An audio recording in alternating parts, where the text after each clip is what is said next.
Alan Petrikoff. Alan, it's great to see you this morning. Thanks for inviting me. Thanks so much for joining us. So venture capital has been a big participant in terms of the growth in the economy, in terms of what we're seeing on the IPO calendar. Tell us first where you're seeing growth in terms of venture capital before we get to the public markets. Well, I think we're seeing actually growth every place. You do? I mean, we're just to give you an example, in our firm in New York City, we get approximately 100 to 150 new submissions every week. Wow. In our California office, we're getting something like 40. But think about that, the flow of deals over a period of a year.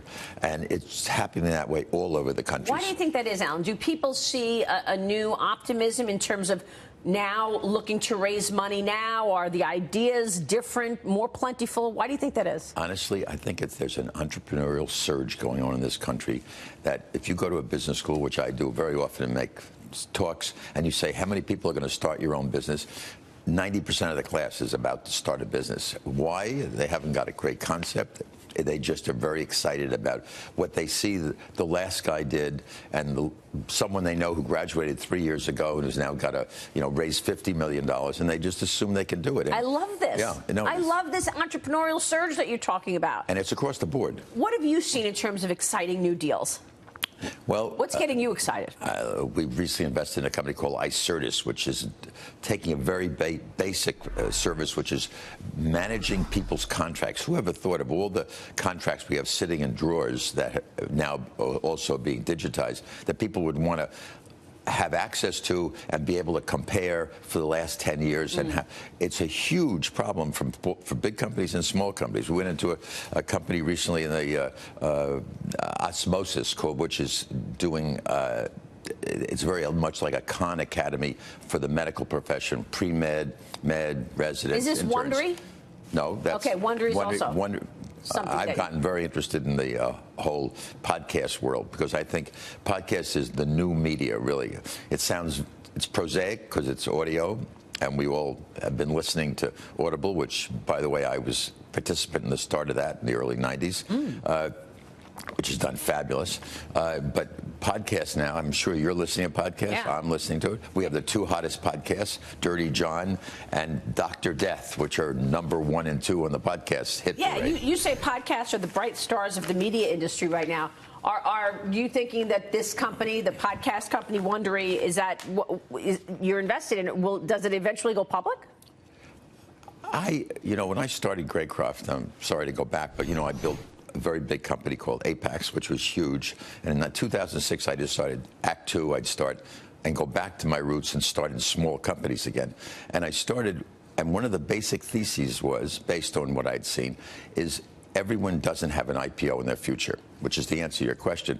Such a small percentage of the companies that venture people back actually end up at public markets. They end up growing and it's staying private or getting sold to another company. And we've seen an enormous purchase by other companies, public or private, of most of the companies in the business. So I proved prescient. However, I have to say, as we end 2018, the IPO market now seems a more realistic. It's back in my opinion, there's an IPO in the future of many of our companies, which wasn't there 10 years ago. Well, then why? Because you look at and first of all, got to be impressed with the IPO situation in 2018 and even the expectations for 19, given the month of November and December. I know the expectations came down by the end of the year because things were going really well and then the market conditions changed, but you're still talking about a very strong slate of companies going public or about to launch in 2019, even in the face of these wild markets. Well, you've had Slack, you have Uber, you have Lyft, you have Pinterest, you've got a whole bunch Airbnb. Yeah, everybody, all the names that have now become household names. Right. And they're all for the most part, consumer related. It's not Slack. And there's an excitement around now. Not necessarily because the public market is good. These companies have been around 5, 6, 7 years. They're not brand new companies. Everyone's been talking about them, and they're in the press every day. So that builds up a certain excitement. And I think we had 40 IPOs of companies with over $1 billion valuation. That's right. Which means there's a real pinning in the market now of a lot of companies that have been growing, that have built value, and they're excited. Facebook was once a small company back in the day. Now it's got a privacy fallout and legal issues. The social media giant facing its first lawsuit over the Cambridge Analytica scandal. I want to get your thoughts on this because Washington, D.C. files the suit, claiming the company failed to protect user data and had weak oversight. Have these companies become too powerful at this point? Are they too big? What's your take on some of these social media giants? It's a controversial subject, and we could debate this much longer than this program. I am concerned about the monopolistic position, and I'm using that word in a gentle way.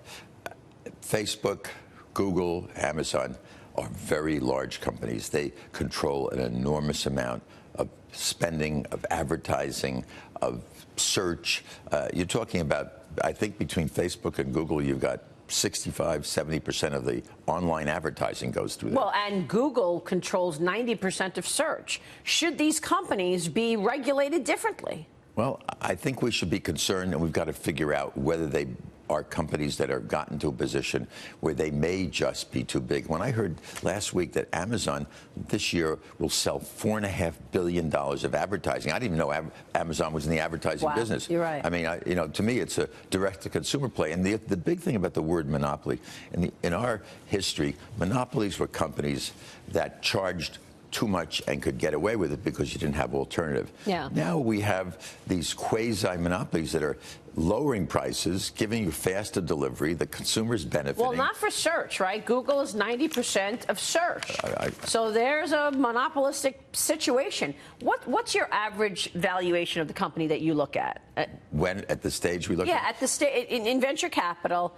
At Greycroft, how small are the companies? They range, our initial investments range anywhere from $1 million to $5 million, and over the life of the company, we'll go up probably 7, 8, maybe as high. 10 would be high. But then we have a growth fund, which takes the next phase, and that'll go from $15 to $30 million investment. And one of your investments is the wildly popular scooter company, Bird. Let's talk about that. Why do you see growth here? Well, first of all, Bird's in our growth fund, which fits the definition.